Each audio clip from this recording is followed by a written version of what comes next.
and welcome to the 1000 Authors Show. I am coming at you from my car because I have forgotten to record the introduction to this week's podcast. So here I am. Hello if you're watching the video, and hello if you are listening to the podcast. This week, I am talking to Christine Meyer, who has written a book that we're going to talk about on the podcast called Keep It Simple, Smarty Pants. It's a great little book. We have a really good conversation, and I think you'll really enjoy it. So enjoy. Christine, thank you so much for joining me on the 1000 Authors Show. It's fabulous to have you here. Thank you, Vicky. I'm really happy to be here. Amazing. Okay, so I have so many questions, but I always ask the question first just to get everything started, and so I calm down a bit. What are you reading at the moment, and are you enjoying it? Right now, I am reading a book called An Audience of One. It's a very colorful book cover, and the subtitle is Reclaiming Creativity for Its Own Sake. And Srinivas Rao, I hope I didn't just totally mutilate his name, wrote it, and I'm finding it really interesting because it's about finding your own creativity and finding your own path and truly creating for an audience of one, that being first and foremost yourself and pleasing yourself, and then also if you affect one other person, then you've done your job. Obviously, I think we all have bigger dreams than that, larger desires than just reaching one person at a time, an audience. But I'm really, really, really loving this book. And I don't always see a book through when I'm reading it. I pick it up and read a few chapters and think, okay, done with that. And this one, I'm well more than halfway through and really enjoying it. Oh, fantastic. It's good for creatives and your audience. Brilliant. I'm going to add that to my list of things to read them. I love the idea of that audience form because, yes, of course, we all have dreams of kind of reaching more people, but we have no control over that at all. But we do have control over pleasing ourselves. And so if we start there, I think that's always a nice place to start. Right. And it's a great marker point for where to start, because if you're not pleasing yourself, then how are you ever going to please anyone else? Yeah, exactly. Thank you for that. So let's talk about you and your book. And just before we dive into your book, which I'm going to wave here gently, yeah. Can you just tell us a little bit about who you are and what you do? Well, I am a mom, a dog lover, and a wife, and a human being who loves nature and loves to enjoy life. And I'm also a life coach. And so I coach people on how to find their own path, on how to discover what that is, how to connect to their soul. That's an important part of my coaching, how to discern and understand emotions, and how to allow those emotions to be guidance for your own path, and to live your life joyfully and playfully and as you intended to. Because I do believe that everyone wants to feel good and wants to live a good life. And I mean, when I say good life, I mean that might include having stuff, how we identify stuff, success, all of those things. But first and foremost, what we all want at the core of us is to feel good, And so why not do that on your way to having the things you want, the experiences you want, the people in your life that you want. So that's what I coach people on. And of course, it includes modifying beliefs, mindset, perspectives, all of that stuff. I can't be a coach without including all of that. But we have to start from three foundations, which is you have a soul, your emotions are really important, and you create. And that's really, really, really, really important to know if you want to live a life that doesn't feel random. And my clients tend to be unmistakable mavericks. They have a sense of their own desires, and they have a sense of wanting to follow their own path. Yeah, I've been reading your book, and I found it's great. I've really enjoyed it. I've found it really fascinating as well, because there's there's stuff in there that I have not come across before, because I am a very practical kind of person. But I also, one of the things that I loved most was this idea of using your emotions, because I think so many of us, certainly when I was a kid, I was always told, don't cry, don't be too much, don't make me uncomfortable with your emotions. And so I think quite often we're always told to keep our emotions inside. So I love the idea of using your emotions as a useful tool. Can you tell us a little bit more about that? Yeah, I don't know that most people know that. We are led to believe, we assume that our emotions are not indicators, that they're just truths of things, and that we shouldn't really pay attention overall to how we feel, that it's don't be too emotional.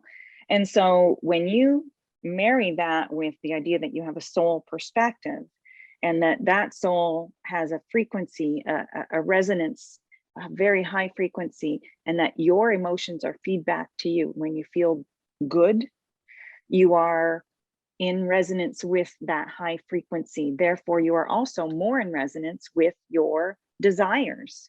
And when you feel bad, which doesn't mean your emotions are bad, it just means you don't feel good emotionally. That means that you are opposing your desires and opposing that higher frequency, for which means then that takes you out of alignment with what you want, and takes you out of alignment with who you truly are. And when you start understanding that that's what your emotions are really telling you, then it gives you more empowerment to continue to choose. Because a lot of people have an emotion about something, and like you, and you're told, don't be too much, don't be sad, only be happy, don't be mad, don't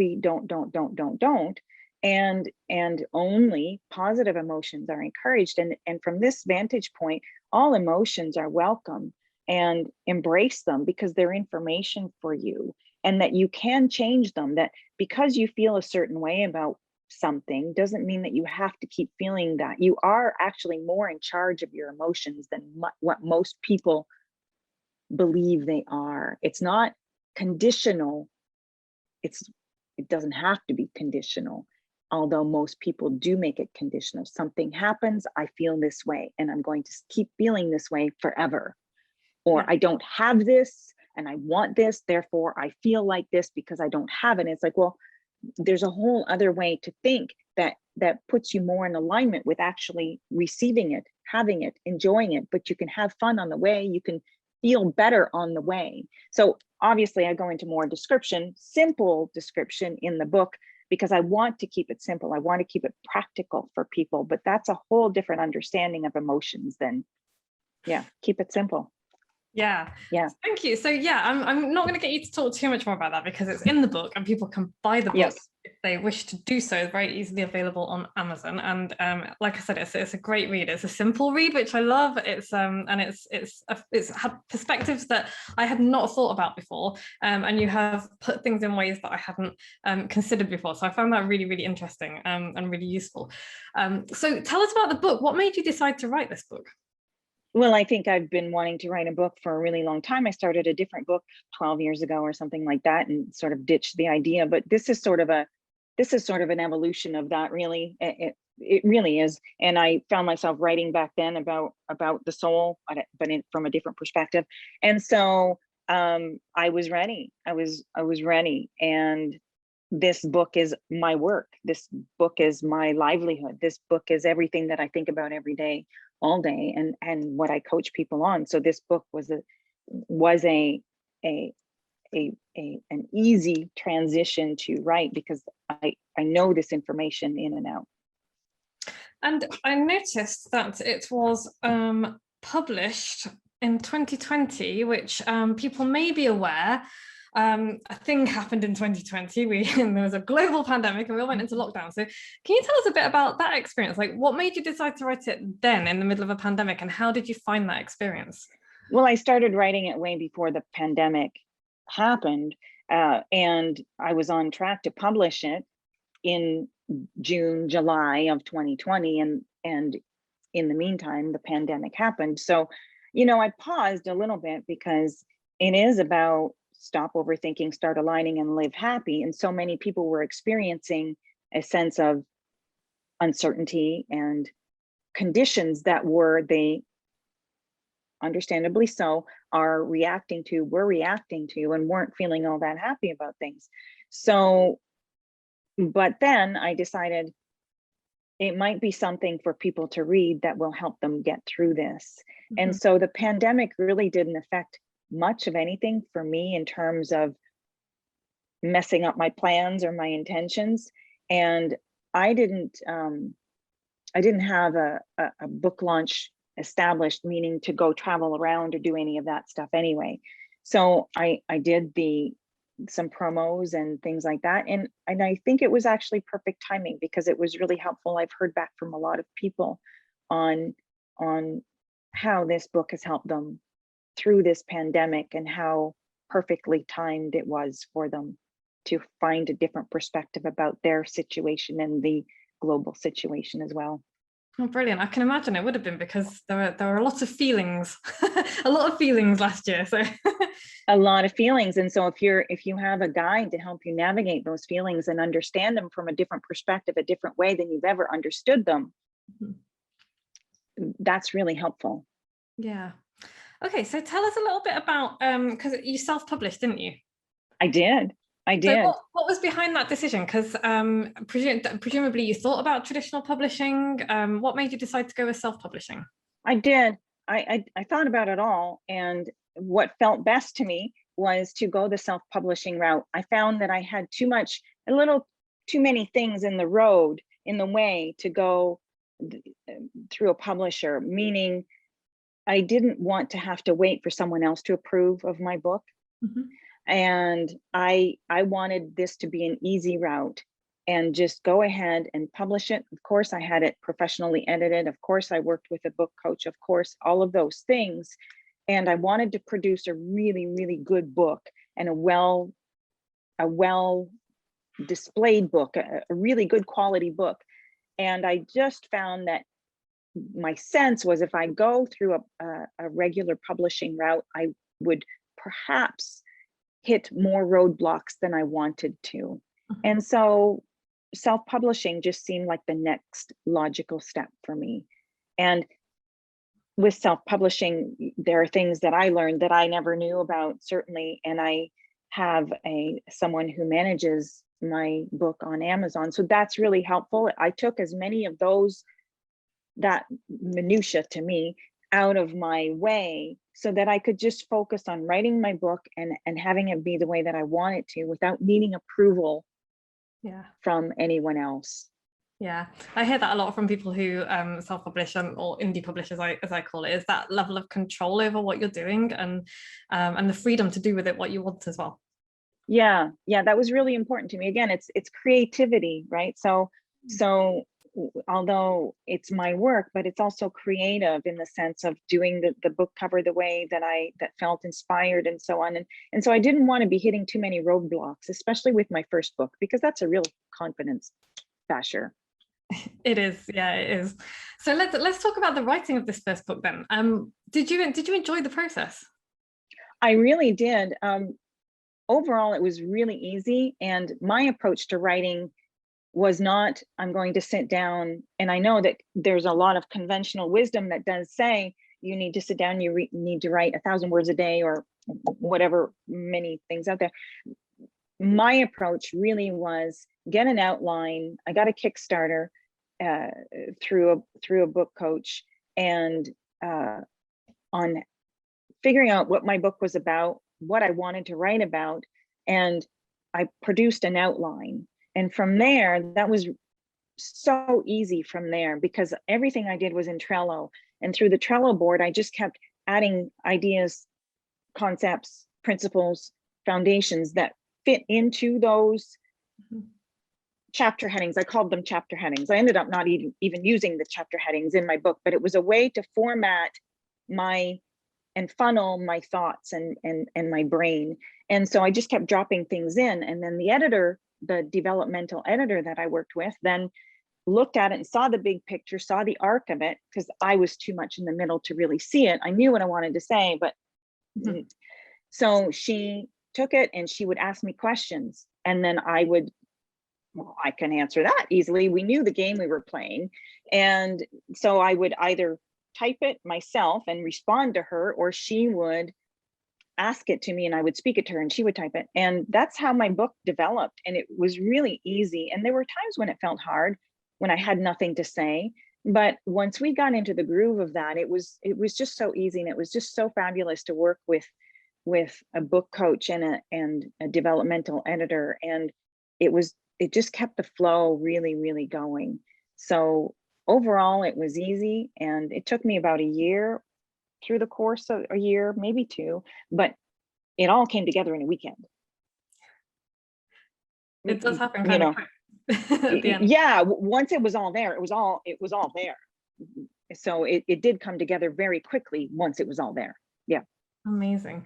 And what were the big, I know that you said you felt one of the reasons you worked with an editor is because you felt like you were kind of this close to it and you couldn't see the bigger story. So would you say that was that your biggest challenge? What other challenges did you face when you were writing it? Well, I think the organization of it was a huge thing for me, because when I started writing it on my own, I was like, I don't know where to put this. I don't know where it goes. I don't know if I'll find it. Do I put it in Google Docs? And so all of that was just messing my process up. It was all busy information for me. And so the editor was extremely helpful in just looking at that big picture, because I couldn't quite see, I could feel and sense how it came together, but I didn't know how to put it together. So that was so very helpful. Very helpful. Yeah.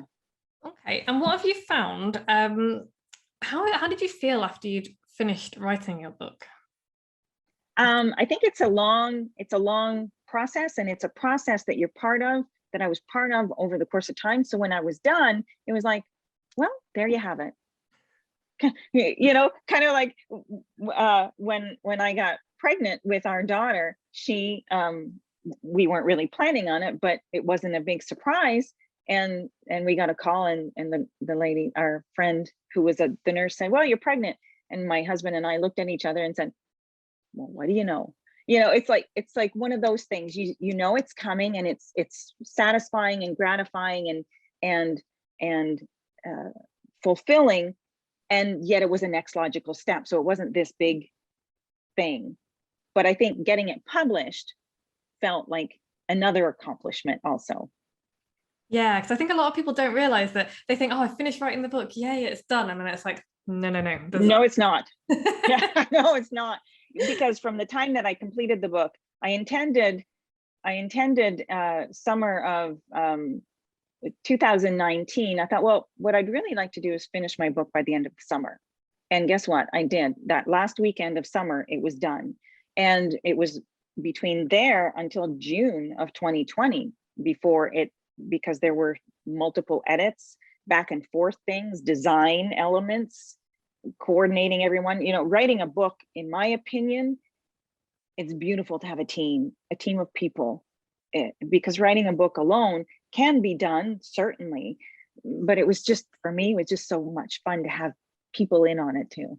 Yeah, and I think as well, if you're doing it completely on your own, it's not going to be the best book you can produce, because you need other eyes on it. And you know, if I were to design my own book cover, it would look like a drunken toddler had done it. So it's best not to go there. Yeah, if you can hire professionals. You don't have to, but I mean, it was really, I love my book designer, and Sutton Long is her name, and she was just amazing. And she got the vision right off the bat. I had one conversation with her, told her what I was feeling and sensing, and and she took it and she ran with it, and she's amazing. Now, the one thing I did find out that I didn't know was that I don't know if this book cover is actually popular in the UK. Yeah, I mean, because apparently book covers vary from right, and some book covers do not sell in the UK. Like if you design it to be sold in the US and you try and translate it to the UK, no, not so much. So yeah, that's more of a thing with traditional publishing, because the trad publishers tend to, because I mean, they know their markets really, really well, obviously, and so they tend to have a different, it tends to be trad published books that have different covers in different territories. And I think for UK versus US, it's a little bit less important because we're kind of similar in culture. But obviously, if you're going to be publishing somewhere like China, for example, red is a lucky color in China. It's not a lucky color everywhere. So you might think about things like that with book covers. Right. So, I just found that interesting. Yeah. Yeah, it's really interesting. I think it's great. I love it. It's simple. It reminds me of a couple of other books that I like, but without being derivative. It's just simple, like black and white, bit of splash of color. Yellow's my favorite color, so yeah. Awesome. Well, and you know that this sort of came to me, that keep it simple, smarty pants. The whole it was kind of an intentional thing, but it wasn't. It's kind of a subliminal thing that came to me, was that here's this guy reaching for things he wants, right? Or she, right? He, she, they, them, non-gender here, but reaching for things that and joy, right? Happiness. And yellow and balloon represents joyful, playful, childlike, how you used to feel, you can feel now. And then reaching for it, but not having it. And then at the end of the book, well, here's my sticky note. This is my author copy, but on the other side of the book, he has the balloon. And I don't know that many people will get that message, but that's what that's implying. I love it. You have it. You have it. It's right. Yeah. You might be reaching for it, but you have it. I love that. I love that your cover has got a message as well, and it's a very specific message. I also like. I love book design and everything as well. So I like the yellow spine. I like that it's not laid out inside like every other book is. So for example, got little stick man. I love your little stick man, stick figures. Yeah, thank you. Yeah, it's just cute. I like it. And it's, like you say, keep it simple. The whole ethos has run through your whole book, which I love. So with the book then, since you published it, what have you found that has changed for you, if anything? How has your business changed? Yeah, well, I have people reaching out to me quite a bit about what they liked about the book and how it's affected their lives. I've had people reach out to me for coaching. I've had people reach out to me to be part of their book clubs, to speak, have their book club read my book and then come as online and discuss it with them. And gosh, so many other things, podcasts, and yeah, just it's just a good networking tool and great conversation starter. Yeah. And I'm just, more than anything, I'm just happy I wrote it and eager to write more. Amazing. Yeah, but it's definitely, it's changed a lot of things. I'm probably not getting them all across here, but I didn't do it for the accolades, and I didn't do it to set myself up as an expert, although it does, a book just does, and sort of elevates you in some way, shape, or form in that sense. But it's just, it was a personal project more than anything that I feel called to do. Yeah.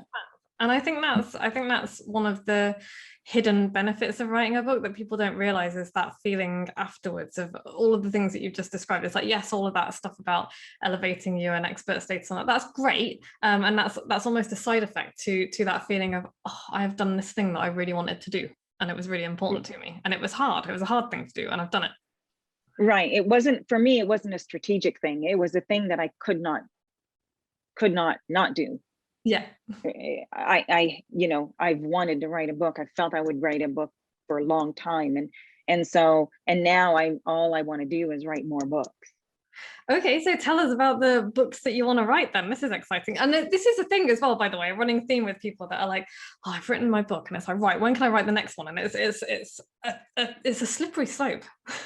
Yeah, well, I know I've said this to people and they're like, yeah, right. But I've got 13 other ones on the go in my Trello board, right? And it's not that I'm focusing on one in general. It's that when I receive thoughts, I'm plugging them into wherever that might be fitting. And I'm sort of going to let that inform me on which book is the next one.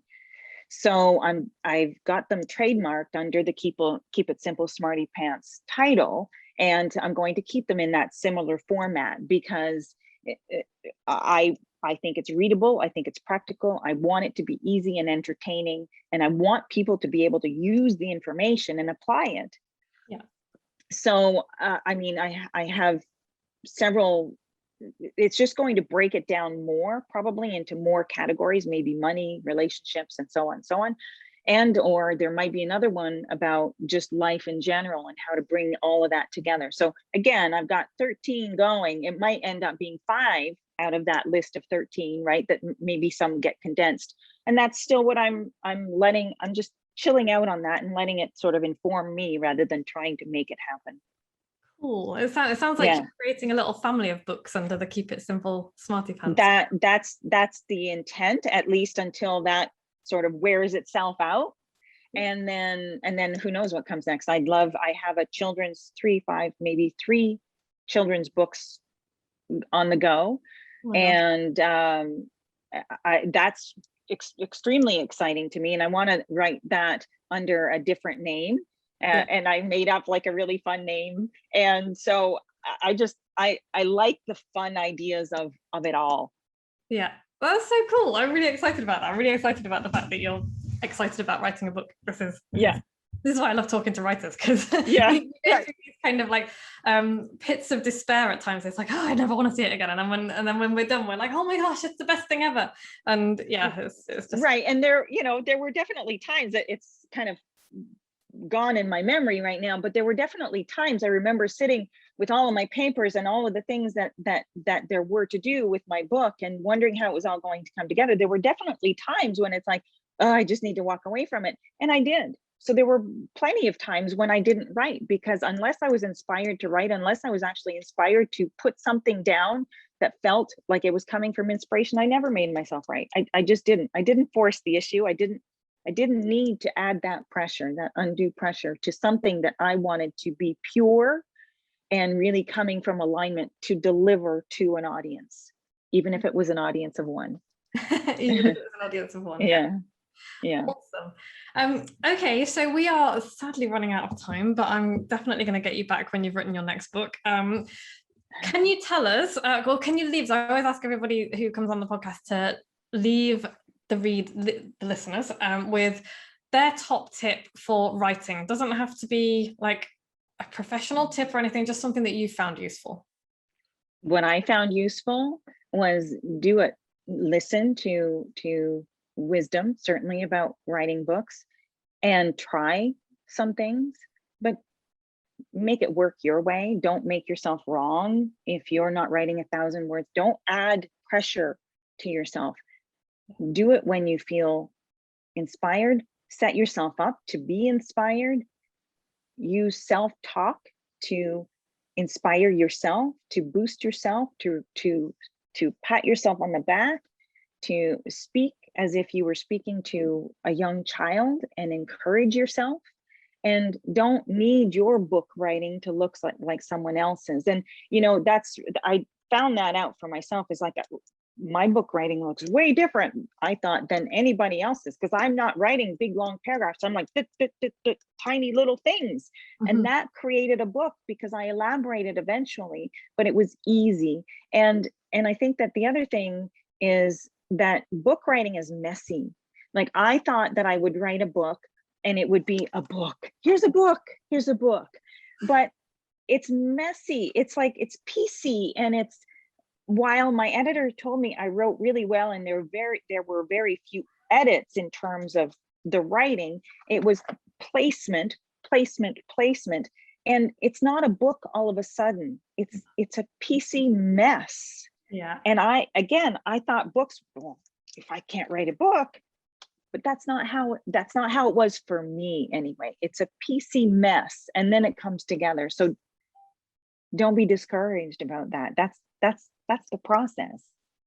Thank you. I love particularly that last piece of advice, because I think so many people think that a book is just produced fully formed, and it's like, no, it's a hot mess. And that, that was a shock to me. That really was a shock to me. And I had to had to come to understand that this is how it goes. Mhm. And I really like knowing that, because I think that now my next book will be easier because I've been through the process once. Yeah.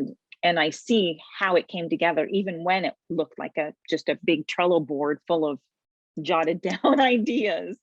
Yeah. Brilliant. Thank you so much for that. And then finally, where can we find out more about you? I know your book's available on Amazon, so people can get that from Amazon, but where can we find out more about Christine? Well, my website, ChristineMeyerCoaching.com, and you can find me on Instagram and Facebook under the same Christine Meyer. I've been consistent everywhere, perhaps not all that creative on that, but I like consistency as well. So I'm everywhere under Christine Meyer, and it's either coaching.com or Christine Meyer Coaching on social media. And I'm not huge on social media, but I'm there. Fab. I will pop all of those links in the show notes so that people can go straight to Amazon and buy your book, and they can find you on social media and on your website as well. Christine. Yeah, and I love hearing from readers as well. And for anybody who does read my book, I'd appreciate some reviews. As you probably know, reviews are really important for authors. Yeah, and it's like getting blood out of a stone as well. So if you have read Christine's book, if you've read my book, please go exactly review. Yeah, because it's honestly, it means the world to us. It means the world to us, even if it's not, it doesn't have to be 5 stars. If you've got feedback, whatever feedback is, just leave the reviews and let us know. Really, really important. And for any of your listeners who have written books or who will be writing books, they'll discover it. Just reviews are really important. Yeah, yeah, they are.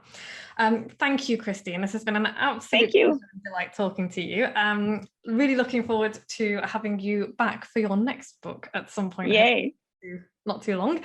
And take care, and everybody else, thanks very much for listening. That was great. Thank you so much, Christine. I hope you enjoyed listening to that interview as much as I enjoyed doing the interview. And you can go and get a copy of Christine's book from Amazon. The link is in the show notes. And I will be back with Joe same time next week. Yes, we'll be back from our holiday, and I will be doing another podcast. So I hope that you have enjoyed this. If you did, please go and rate and review us on iTunes or wherever you get your podcast from. Please share us. Please subscribe on the podcast, or subscribe on YouTube, or both would be great. Anything. Well, this is what happens when I try and do a podcast from a car, really, isn't it? I'm just gonna let's stop there. Have a wonderful week, everyone. We'll see you next week.